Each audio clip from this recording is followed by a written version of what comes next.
Welcome to Sightings. I'm Tim White. Tonight, monsters. They inhabit the nightmares of childhood and the folklore of every culture. And now there are scientists who believe that monsters aren't just myth. They're real. There are bizarre creatures among us that can't be explained. Some of them have been captured alive. And many of them live in our own backyard. Since earliest recorded history, there have been monsters to strike a chord of fear in all of us. In the Bible, monsters represented pure evil. They took many different forms, but all had the same goal: to do the bidding of an unrelenting Satan. By the 1800s, the sensibilities of Victorian society gave monsters a human face, but their evil deeds were decidedly inhuman. Mary Shelley's Frankenstein became fictional folklore, but the strangest account wasn't to be found in the pages of a Gothic novel, but with our 26th president, Theodore Roosevelt. In the late 1800s, the woods of this country, the wilderness areas, were wild and dangerous. President Roosevelt found out just how dangerous these wilderness areas could be. Teddy Roosevelt loved to hunt. He loved to chase creatures through the wilderness, track, shoot. One night he found out this wasn't as much fun as he thought, when his hunting party frightened a Sasquatch into the camp of two trappers. One of the trappers was killed, neck broken, body mutilated, half-eaten by what seems to be, for all intents and purposes, a Sasquatch. 18.5-inch footprints were found the next morning, and Roosevelt was discredited. He became obsessed with finding this creature. This is a theory developed by world-renowned Bigfoot investigator Terry Albright, based on Roosevelt's own writings about his hunting experiences all over the world. Although Teddy Roosevelt never actually came face-to-face with a Bigfoot, Albright claims he was obsessed with stories of reported sightings and carried the fascination to his grave. Now, if Sasquatch is out there and potentially dangerous if aggravated, how many other creatures or things that go bump in the night are out there that we don't know about? This is Hollywood's version of monsters. Creatures designed to scare us, even horrify us with their bloodthirsty qualities. But Hollywood monsters are just as likely to make us laugh at our own fears, when they're obviously men in silly rubber suits. Hollywood pokes a lot of fun at monsters. But the fact of the matter is, we have unexplained deaths. The Pentagon must know. Therefore, why aren't we being told the truth about this creature? Despite resistance, Terry Albright continues to search for proof of Bigfoot and other alleged monsters. One unlikely hotspot is Bishopville, South Carolina. Residents here have encountered a bizarre humanoid creature that's rumored to haunt the nearby swamps. On July 5th, 1988, the Sheriff's Department responded to a call from a man who said he had been attacked by a scaly, 7-foot-tall monster locals have dubbed Lizardman. 20-year-old Chris Davis was changing a tire on his car when he heard strange sounds. And after I finished changing the tire, I was putting the stuff in the trunk. And I heard a noise. I looked back. I see something big running towards me. So I shut the trunk and ran to the car. I heard a loud crash on the hood. Something or someone had clawed the hood of Chris's car and ripped off the molding. Footprints that didn't match those of any known animal were found near the attack site by Sheriff Liston Truesdale. This track was found in the woods not long after the Lizardman story broke out. No one knows what creature could have made this claw-like print, 14.5 inches long and 7 inches wide. There are alligators in the area, but no one believes the prints or the attack was the work of alligators or any other animal known in the pages of traditional biology. And yet each year, there are bizarre discoveries that drastically change our perceptions about life on Earth. It scared me because of the traits it had. Everyone believes that there is something here. Let's say we went back that way, and I went that way. Sound far out? Well, pandas were once mysterious monsters in China until Western zoologists tracked and cataloged them. Marine biologists estimate that there are over 1 million species of sea life yet to be discovered. In 1989, Woods Hole Oceanographic captured these incredible bioluminescent creatures, and no one knows what they are. Could these be real living monsters that somehow survived from prehistoric times? Experts believe the ozone layer is shrinking, creating climate changes. DNA may be mutating, and with unprecedented heat and drought, who knows what bizarre new life forms may be created by these atmospheric changes.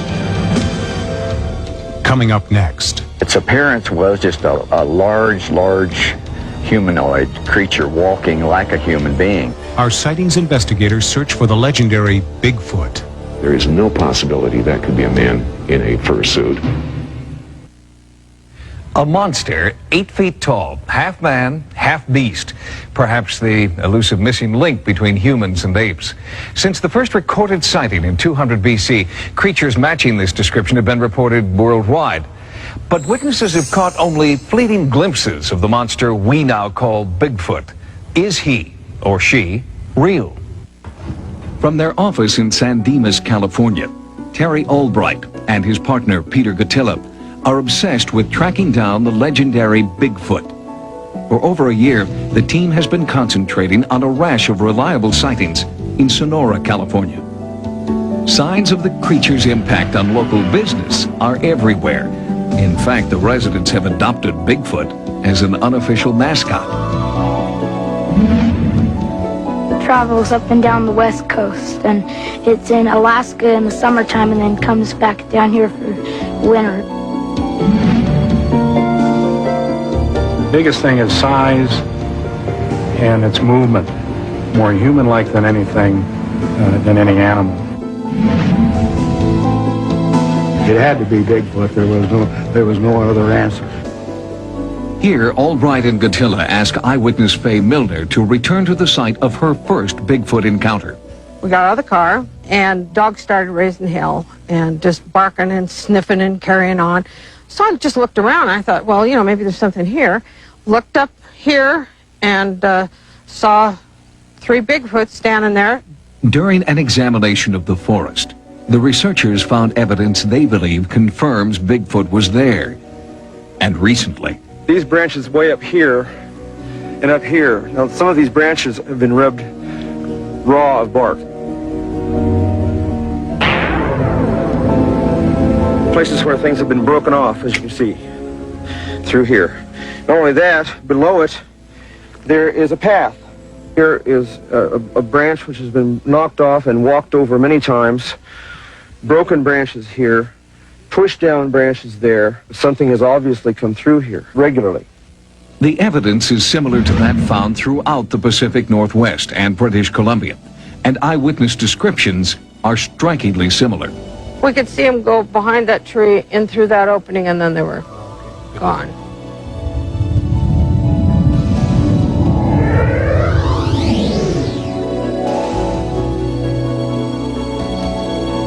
What I saw was about a 6.5, 7 foot creature, Bigfoot.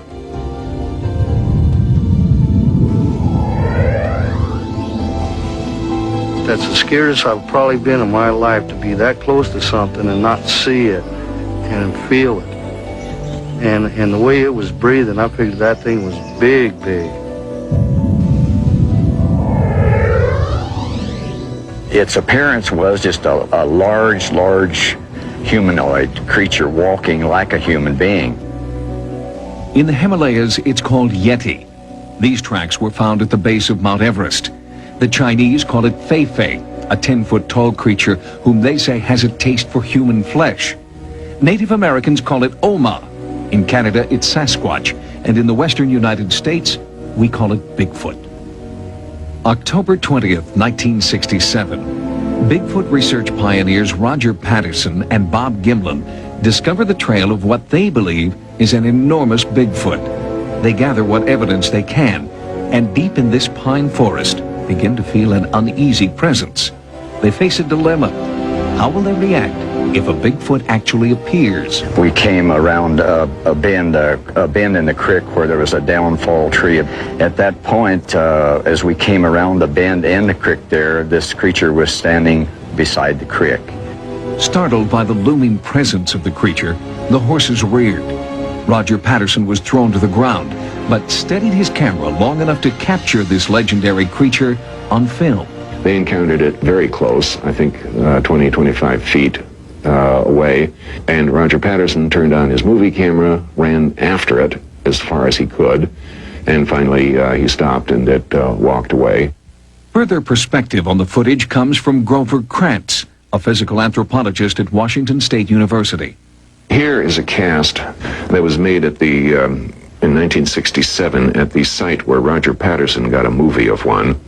And this is what I would consider to be probably an adult female. The creature has extremely wide shoulders, well over 3 feet wide. And I've done some measurements, and no human being at 6.5 feet tall would have shoulders and chest width to equal that. So there's no way they could fit their arms in the costume.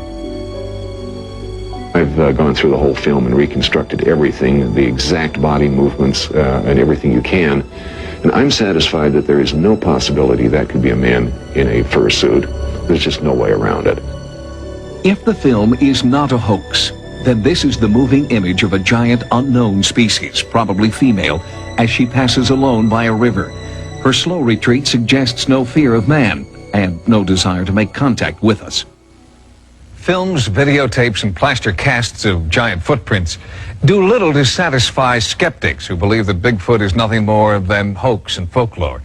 Scientists demand more conclusive proof, and some believe that proof may be found in the fossilized jawbone of a species called Gigantopithecus. In the late 1950s, an anomalous lower jawbone was discovered in China. Dr. Krantz believes this may be scientific proof that Bigfoot exists. I've taken this jaw and tried to reconstruct what I think the entire skull would look like. This is what I've ended up with, that this is what the Gigantopithecus skull would have looked like. So I would certainly say the best guess as to what Bigfoot is it's Gigantopithecus still with us. With mounting physical evidence from all over the world, Krantz believes it's only a matter of time before responsible researchers make the scientific discovery of the century, the capture of a living, unharmed Bigfoot. Coming up, we knew right off the bat it had to be some kind of a monster in the lake. has science found proof that the Loch Ness Monster exists? Well, there's a good indication that there may be some strange animal that we haven't discovered yet. If we are to believe the thousands of sailors and fishermen who've seen them, enormous sea serpents have populated our oceans and lakes since earliest recorded history. The most popular spot for sightings is, of course, Loch Ness in the Scottish Highlands. For 1,400 years, residents have searched for proof of a monster they know is there. The celebrated Loch Ness, 24 miles long, its waters so deep, dark, and murky that legend has it this body of water is cursed. Locals will tell you the lake never gives up its dead. Since 565 AD, hundreds have witnessed a creature no one can explain. There came out of a loch was this huge shape, massive shape, brown grey in colour, huge, and it then zopped back into the loch, and then the loch was flat calm, and what I saw then was waves about 18 inches high going to each side of the loch, and then it just disappeared. Believe it or not, we saw this great neck emerge from the water, about 5 feet, we estimate, above the water, at an angle. Head and neck seemed to be one. Then it moved down with a sideways kind of motion and disappeared. And we hadn't drunk a drop of whiskey that morning. These witnesses are seeing something strange and alive in the water. But what? Some believe that there are prehistoric creatures in Loch Ness that have survived extinction.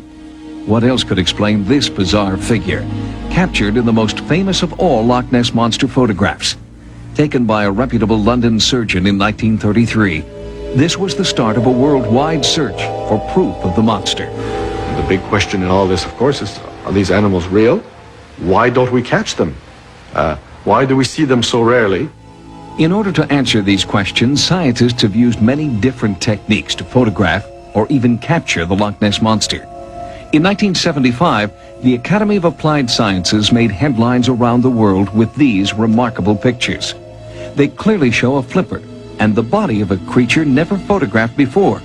Could this be what locals affectionately refer to as Nessie? With this new evidence, the search for a living monster intensified.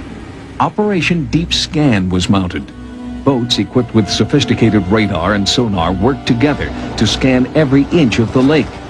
Then, one underwater scanner picked up a startling anomaly. Atlantis, what depth did you find target at over? Started at about 480 feet down and rose up to 320 feet before we lost the target, over. When we work with sonar, we get strong sonar contacts in Loch Ness. Obviously, we have to resolve that because the two may be linked. So, what is in Loch Ness? The answer may also explain what is in Lake Okanagan, 9,000 miles away in British Columbia, where residents describe an equally mysterious lake monster. We had slowed down somewhat and moved over for it because it was coming straight for us.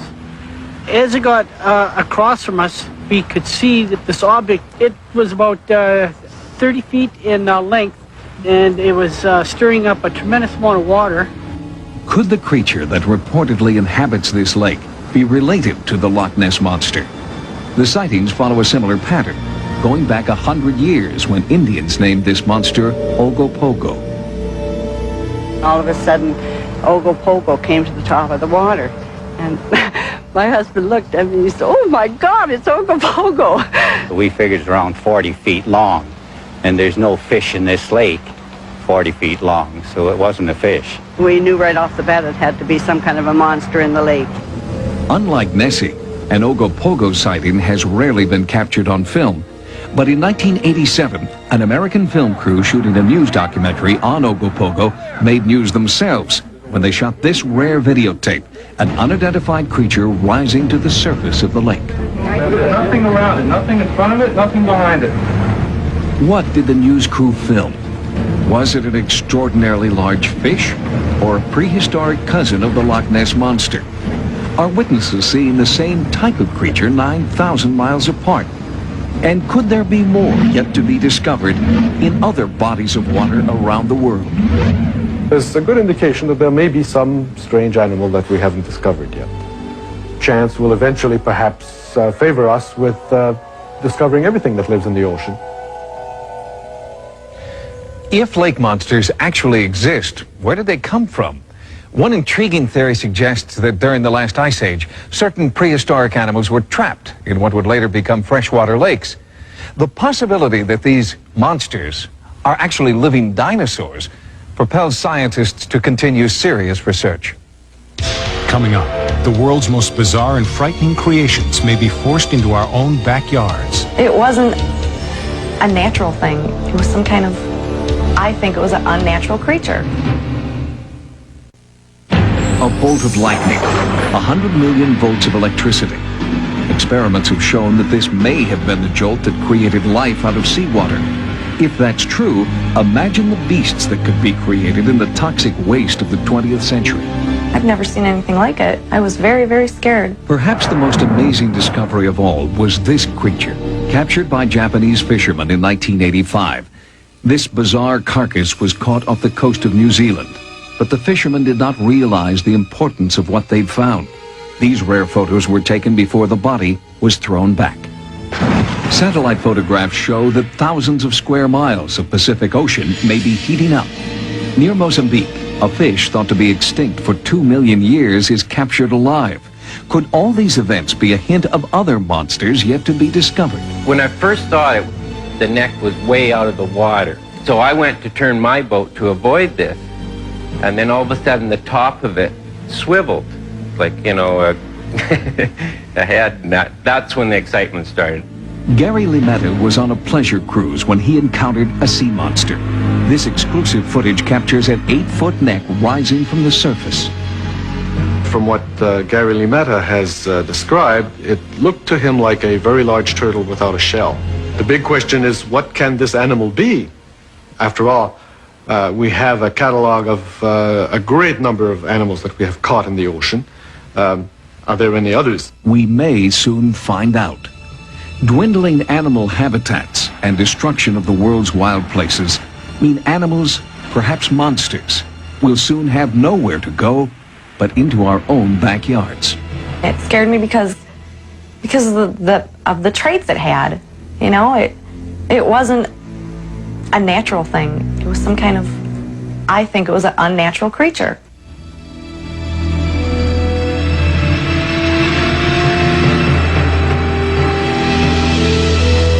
Humanoid monsters and bizarre creatures of the deep have terrified people for thousands of years. But perhaps we shouldn't fear these so-called monsters. Remember, every day on this planet, more than 20 species of plant and animal become extinct, vanish from the face of the earth. Perhaps serious study of those creatures we call monsters can reverse the process.